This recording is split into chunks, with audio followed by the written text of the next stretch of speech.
अस्सलाम वालेकुम दोस्तों, मैं आपको अपने गार्डनिंग चैनल ग्रोइंग कंटेनर में खुशामदीद करता हूं। तो आज की मेरी वीडियो का टॉपिक फालचे पे है। बहुत से लोग मेरे से क्वेश्चन करते हैं कि हम अपने फालचे की प्रूनिंग कब करें।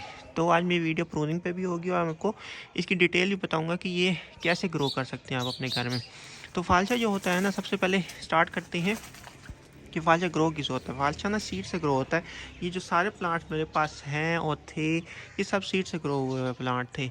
इसकी कटिंग्स मैंने नहीं देखी किसी ने लगाई हो, ना इसकी फार्मर कटिंग लगाते हैं। वो माई में जब इसके सीड निकलते हैं, यानी कि फालचे तैयार हो गए, जो ऐसे पक जाते हैं फालचे या जो बिकते नहीं हैं, उन्हीं को सुखा के उनके ऐसे बिखेर देते हैं सीड।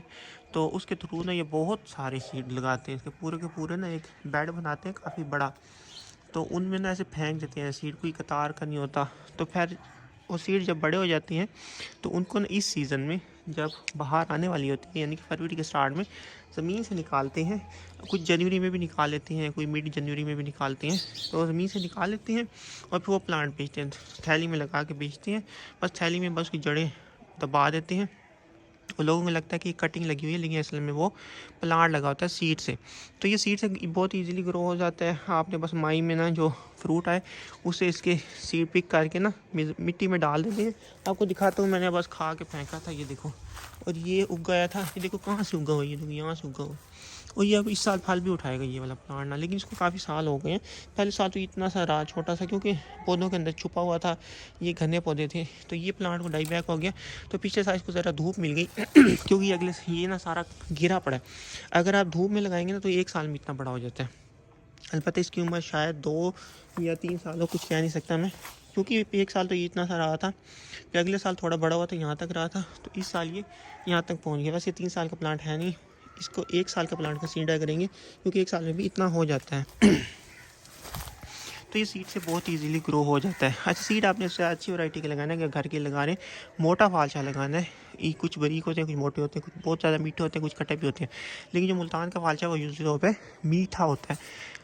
वो मशहूर है कि मुल्तान का फालचा काफ़ी मीठा होता है। सिंध का खट्टा होता है, क्योंकि वो कच्चा लेके आते हैं वहाँ से और यहाँ आके पकाते हैं। क्योंकि पक्का फालचा आ नहीं सकता, वो दब जाएगा, ख़राब हो जाएगा। सबसे पहले सिंध में आता है, फिर मुल्तान का फालचा आता है। मुल्तान का क्योंकि इसी सिटी वाइज होता है तो वो दबता नहीं है, तो उसको इस पे राइप करके वो बेचते हैं। इस पे राइप किया हुआ प्लांट ज़्यादा मीठा होता है, बहुत मीठा होता है। मैं कहता हूँ थोड़ा सा ना अगर पक जाए ना, उसके ऊपर झड़ियाँ आ जाए तो इतना ज़्यादा मीठा होता है ये कि मैं आपको क्या बताऊँ।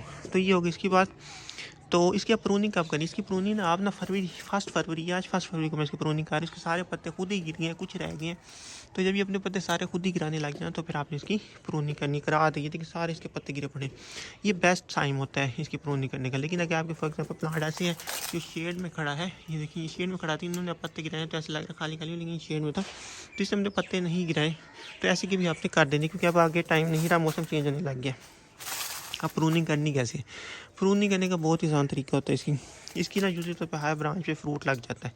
लेकिन बेहतर ये होता है कि आप थोड़ी सी नई ब्रांचेस ज़रूर छोड़ें। अब ये ब्रांच दिख रही है आपको, ये नई ब्रांच है, देख रहे हैं। अब ये ऊपर तक जा रही है, पिछले साल की सारी ग्रोथ है। मैं इसको पूरे साल नहीं काटा, ये बहुत लंबी होगी, इतनी लंबी कि हमें ज़रूरत नहीं है, दरख्त बन जाएगा। और इतने ऊपर से फालचे भी हम पिक नहीं कर सकते। तो हमने इसको अपने साइज़ के अंडर रखना है। सबसे पहला काम ये करना है कि साइज़ के अंडर रखना है। तो मैं इसको यहाँ से काट दूँगी, देख रहे हैं, यहाँ से ऐसे काट दूँगा। और जो बारीक टहनी है उनको मैं इतना ऊंचा नहीं काटूंगा, उनको मैं थोड़ा नीचे से काटूंगा। जो ज़्यादा मोटी हैं उनको मैं उसे काट दूंगा। जो सूख गई हैं, ये सूख गई है, इसको मैं पूरा कट कर दूंगा। ये देखिए छोटी छोटी सूखी हुई हैं। ये छोटी ब्रांचेस भी आप पूरी कट कर दें तो ज़्यादा बेहतर होगा। ये देखिए सूख गई हैं ये पूरी, अगर आप देखें तो शक्ल से पता चल जाता है कि ये सूख गई है। जो तर ब्रांच होती है वो थोड़ी सी ग्रीन होती है, जैसे ये ग्रीन है, तो इसका ध्यान रखना आपने। तो इतना आपने छोड़ देना है। फॉर एग्जाम्पल आप इसको इतना लंबा नहीं छोड़ना चाहते, अब यहाँ से भी छोड़ सकते, क्योंकि यहाँ से जो बाढ़ निकलेंगे ना उन्हीं पे फ्रूट होगा।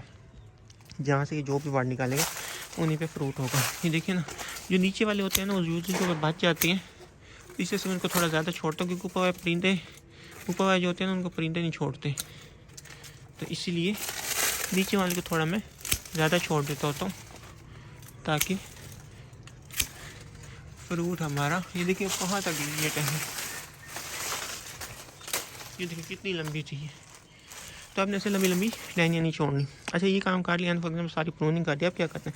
अब क्या इसको खाद देने की ज़रूरत है? अगर आपका प्लांट ज़मीन में, वैसे ये गमले में, अब बस इसकी जड़ें ज़मीन में। अब तो अगर वो अपनी जड़ें ज़मीन में बिठा चुका है तो इसको खाद की वैसे इतनी ज़्यादा ज़रूरत नहीं होती। मैं नहीं देता होता खाद, लेकिन आपने देनी है तो आप इस टाइम पे डीएपी दे सकते हैं प्रूनिंग के बाद।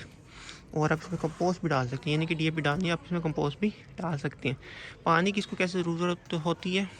पानी ना, ये अगर ज़मीन में लगा हुआ तो फिर इसको इतनी ज़्यादा पानी की ज़रूरत नहीं होती। आप भूल भी जाओ तो कोई इतना ज़्यादा फ़र्क नहीं पड़ता, लेकिन गमले में लगा हुआ है तो फिर आपको इसको थोड़ा ध्यान रखना पड़ता पानी का। इसको एक तो बड़े गमले में लगाएं, क्योंकि ये बार बार रिपोर्ट ईजिली नहीं होता, इसकी मोटी मोटी रूट्स बनती हैं। तो आपने कम से कम 18 इंची में इसको लगाना है। जितना बड़ा गमला देंगे, जितना ज़्यादा धूप देंगे ना, ये उतनी जल्दी बड़ा होगा। तो आपने 18 इंची के गमले में लगाना है। और क्या करना है, इसको फुल धूप में लगाना है। ये नहीं करना कि छाँव में लगा दो, फुल धूप में लगाना है। और एयर का फ़्लो ज़रूर बाकी रहे। एयर फ्लो अगर नहीं होगा ना तो फिर आपके प्लांट पे वो नहीं होगी, फ्रूटिंग अच्छी नहीं होगी।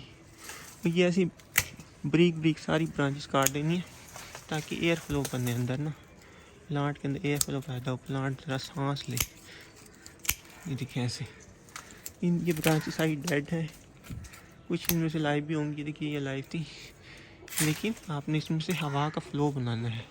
अभी इसमें बोगनवेलिया आई, इसको मैं अभी निकाल दूंगा, दिन में सारे इसके ऊपर से ऐसे कट कर दूंगा, बस कोई इसमें लॉजिक की बात नहीं होती।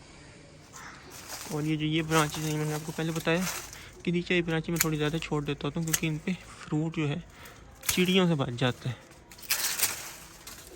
अभी मैं आपको इसको प्रून करके पूरा भी दोस्तों ये है फाइनल प्रूनिंग। आप देख रहे हैं कि मैंने सारा ऊपर से काट दिया, सारी डेड ब्रांचेस काट दी हैं, इसमें एयर फ्लो बना दिए, छोटी छोटी ब्रांचेस जो गन था वो सारा रिमूव कर दिए। तो आपने भी बिल्कुल ऐसे करना। ऊपर वाली मैंने नई, ये देख रही है सारी नई छोड़ दी, इतनी इतनी छोड़ी हैं, ये देखिए। तो ये देखिए सारा मैंने क्लीन कर दिया, सारी डेड काट दी, यहाँ पे भी डेड थी तो वो मैंने काट दी है। तो अगर आप पहले आप वाले को देखें तो आपको आवाज़ का फ़र्क दिखेगा। मैं क्या करूँगा, मैं इसको दीवार के साथ बांध दूँगा। अभी मैंने इसको भी काटना है, इनके अंजीर को, क्योंकि नहीं इसका हवा का फ़्लो नहीं बनने देता ये, तो वो मैं किसी और दिन करूँगा। ये देखिए इसका इनका अंजीर फूटने भी लग गया। अच्छा ये देखिए ये सारा गंद है जो प्रून हुआ है, ये देखिए कितनी ब्रांचेस थी लंबी लंबी, ये सब मैंने प्रून कर दिया। तो आपने भी यही स्टेप फॉलो करने हैं। तो चलिए अब आपसे इजाज़त चाहता हूँ। वीडियो अच्छी लगी तो लाइक भी कर देना, शेयर भी कर देना, मेरे चैनल को भी सब्सक्राइब कर देना। दुआ में याद रखना। अल्लाह हाफ़िज़।